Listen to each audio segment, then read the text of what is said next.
স্বাগত জানাই। আজকের এই সাংবাদিক সম্মেলনে উপস্থিত আছে মাননীয় প্রদেশ সভাপতি তথা রাজ্যসভার সাংসদ শ্রী রাজীব ভট্টাচার্য মহোদয়, উপস্থিত আছেন প্রদেশ সাধারণ সম্পাদক শ্রী বিপিন দেব বর্মা মহোদয়। আজকের এই সাংবাদিক সম্মেলনে আপনাদের সম্বোধন করবেন রাজ্যসভার মাননীয় সাংসদ তথা প্রদেশ সভাপতি শ্রী রাজীব ভট্টাচার্য মহোদয়। আমি ওনাকে অনুরোধ করছি আপনাদেরকে সম্বোধন করার জন্য। সাংবাদিক বন্ধুদের আমি আজকের এই প্রেস বার্তায় আপনাদেরকে স্বাগত জানাচ্ছি।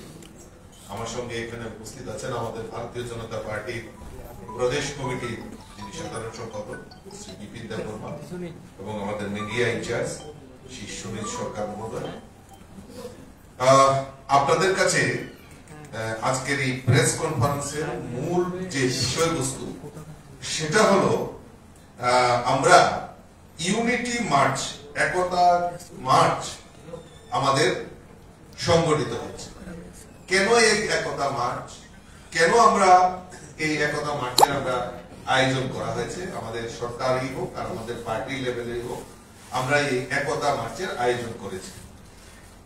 আমি তার আগে আপনাদের সামনে কিছুটা ভূমিকা আমি আপনাদের সামনে তুলে ধরছি। 1875 সালের 31শে অক্টোবর গুজরাটে আমাদের কৃষক গরিব পরিবারে আমাদের সর্দার বল্লভভাই প্যাটেলের জন্ম হয়েছিল এবং এই সর্দার বল্লভভাই প্যাটেলের 31 যে আমাদের অক্টোবর যে উনার জন্মদিন, এই জন্মদিনকে সামনে রেখে প্রায় এই বছর আমাদের 150তম জন্ম জয়ন্তী আমরা উনার উদযাপন করেছি।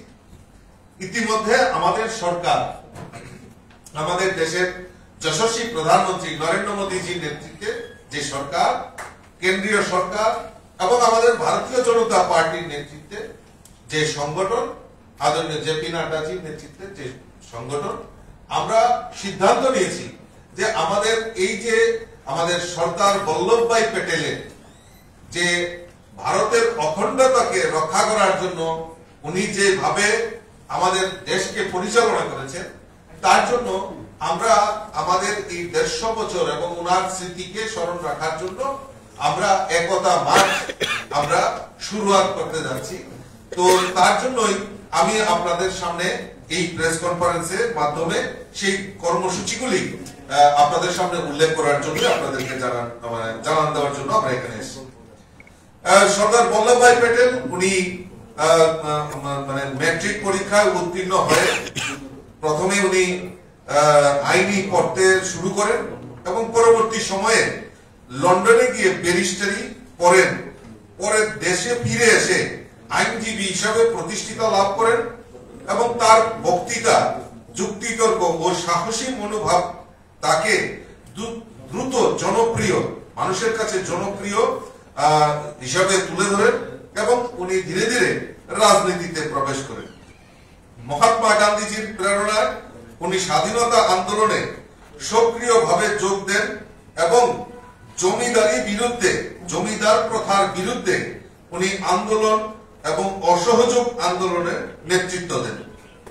1928 সালে উনি সত্যাগ্রহ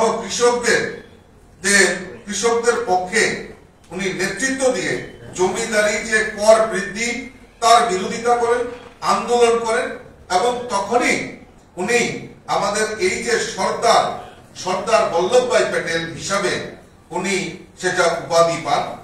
সর্দার মানে আমাদের নেতা, আমাদের প্রধান। এবং সবচেয়ে বড় যিনি, যে উনি স্বাধীনতা সংগ্রামে, ভারত ছাড়ো আন্দোলনের সবচেয়ে গুরুত্বপূর্ণ উনি ভূমিকা সে সময় আন্দোলনে যোগ দিয়েছিলেন। দীর্ঘ সময় কারাবরণ, উনি জেলেও ছিলেন এবং সেই সময় উনি এই স্বাধীনতা আন্দোলনে খুব দৃঢ়তার সঙ্গে এই যে স্বাধীনতার জন্য যিনি অবদান রেখে গেছেন সেটা আমাদের কাছে একটা ইতিহাস। এবং তৎসঙ্গে আমরা জানি যে আমাদের 1947 সালে যখন ভারত স্বাধীন হয়, তিনি প্রথম উপরাষ্ট্রপতি এবং আমি দুঃখিত যে উনি প্রথম উপপ্রধানমন্ত্রী এবং স্বরাষ্ট্রমন্ত্রী হিসাবে উনি দায়িত্ব পান। এবং আমরা জানি সেই সময় দেশীয় আমাদের যে রাজন্য শাসন সেটাকে সমাপ্ত করে সমস্ত প্রদেশগুলিকে অন্তর্ভুক্তি করার যে প্রয়াস এবং এই অখণ্ডতাকে রক্ষা করার জন্য ওনার অবদান সবচেয়ে গুরুত্ব। এবং আমরা জানি যে আমাদের এই ত্রিপুরা রাজ্য 1949-এ যে আমাদের ভারতের সঙ্গে অন্তর্ভুক্তি হয়েছে, তো এইখানেও আমাদের এই সর্দার বল্লভভাই প্যাটেলের একটা বিরাট ভূমিকা রয়েছে। সেই সময় যে আমাদের যে পূর্ব পাকিস্তান, যে আগরতলার সঙ্গে ঢাকার দূরত্ব বেশি নয়, কাজেই এই আগরতলা অর্থাৎ ত্রিপুরা পূর্ব পাকিস্তানের সঙ্গে সংযুক্ত হওয়ার একটা প্রবণতা দেখা দিয়েছিল, কিন্তু একমাত্র আমাদের কাঞ্চন প্রভা দেবী এবং এই সর্দার বল্লভভাই প্যাটেলের সদিচ্ছায় আমাদের এই ত্রিপুরা রাজ্য আমাদের ভারতের সঙ্গে অন্তর্ভুক্তি হয়েছে। সেই রকম লৌহ পুরুষের আমরা 150 বছর জন্ম জয়ন্তী উদযাপন করছি। আমি আপনাদের মাধ্যমে এই যে কর্মসূচি, এই কর্মসূচি আপনাদের সামনে তুলে ধরছি। আমরা যে মানে আমাদের গভর্নমেন্ট এবং আমাদের পার্টির তরফ থেকে গত 31 অক্টোবর আমরা একতা দৌড় আমরা প্রচার প্রসার করেছি। একতা দৌড় আমরা ত্রিপুরা রাজ্যের বিভিন্ন প্রান্তে প্রত্যেকটি জেলাতে আমরা তা স্থাপন করে আয়োজন করেছি এবং আমরা সবাই আমাদের মাননীয় মুখ্যমন্ত্রী থেকে শুরু করে মিনিস্টার থেকে শুরু করে পার্টির বিভিন্ন স্তরের নেতৃত্বরা বিভিন্ন জেলা এবং সাব ডিভিশন লেভেলে সেই ইউনিটি মার্চে আমরা সবাই অংশগ্রহণ করি। এবং আগামী 10 তারিখ থেকে আমাদের যে 8টি অ্যাডমিনিস্ট্রেটিভ জেলা রয়েছে, ডিস্ট্রিক্ট রয়েছে, সেই জেলাগুলিতেও আমরা ইউনিটি মার্চ আমরা সেখানে করতে যাচ্ছি।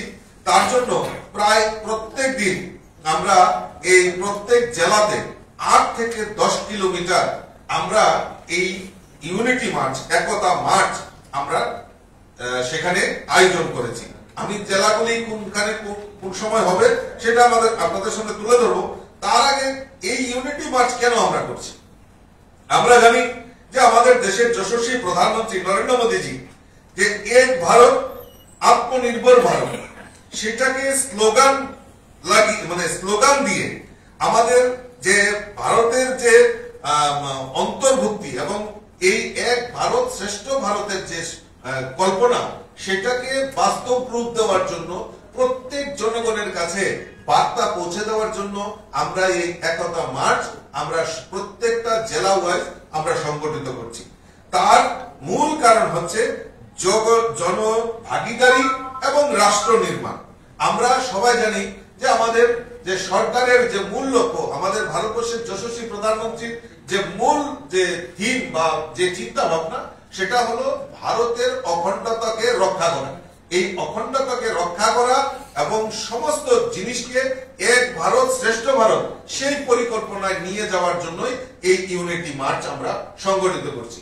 এই ইউনিটি মার্চের মাধ্যমে সমাজের প্রত্যেকটা মানুষের কাছে বার্তা দেওয়া যে স্বচ্ছ ভারত অভিযান, আমাদের লোকাল ফর লোকাল, স্বদেশীর উপর আমাদের গুরুত্ব আরোপ করা এবং মানুষের জন্য এবং আমাদের এই রাষ্ট্রের জন্য আমাদের সরকার কি কি কাজগুলি করেছে সমস্ত কিছু একত্রিতকরণের জন্য আমাদের সরকার এবং আমাদের সংগঠন সেই সিদ্ধান্ত এই একতা মার্চের আয়োজন করা হয়েছে। আমি আপনাদের সামনে তুলে ধরছি আগামী 10 নভেম্বর আমাদের আগরতলাতে ওয়েস্ট জেলাতে সেটা সংগঠিত হবে।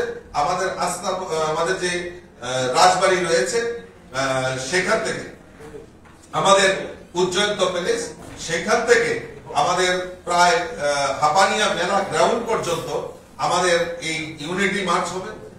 সেখানে আমাদের মাননীয় মুখ্যমন্ত্রী, আমাদের মন্ত্রী, আমাদের ডেপুটি স্পিকার এবং আমি নিজেও থাকবো বা আমাদের অনেক কার্যকর্তা, লিডার সবাই প্রত্যেকে এই ইউনিটি মার্চে অংশগ্রহণ করবেন।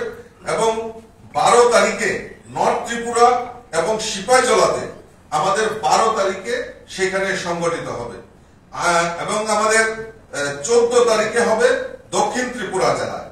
18 তারিখ সংগঠিত হবে 2টি জেলা, যথাক্রমে অনুকোটি এবং খোয়াই, এবং আমাদের 20 তারিখে হবে গোমতী ডিস্ট্রিক্ট।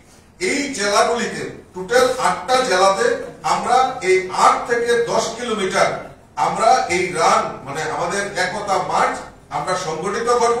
আর এই মার্চের মাধ্যমে আমরা আমাদের যে এক ভারত শ্রেষ্ঠ ভারত এবং এক ত্রিপুরা শ্রেষ্ঠ ত্রিপুরা, এই যে সংকল্প, এই সংকল্প নিয়ে আমাদের এই একতা মার্চ সংগঠিত হবে। আমি প্রথমেই বলেছি, সেখানে আমাদের স্বচ্ছ ভারত অভিযান থাকবে, সেখানে আমাদের কৃষ্টি সংস্কৃতি তার যে বার্তা সেটা দেওয়া হবে, আমাদের ভোকাল ফর লোকাল সেই জিনিসটাকেও প্রদর্শিত করা হবে এবং মানুষের কাছে, সমাজের কাছে বার্তা দেওয়ার জন্য আমরা এই একতা মার্চের আয়োজন করা হয়েছে। সবাইকে ধন্যবাদ।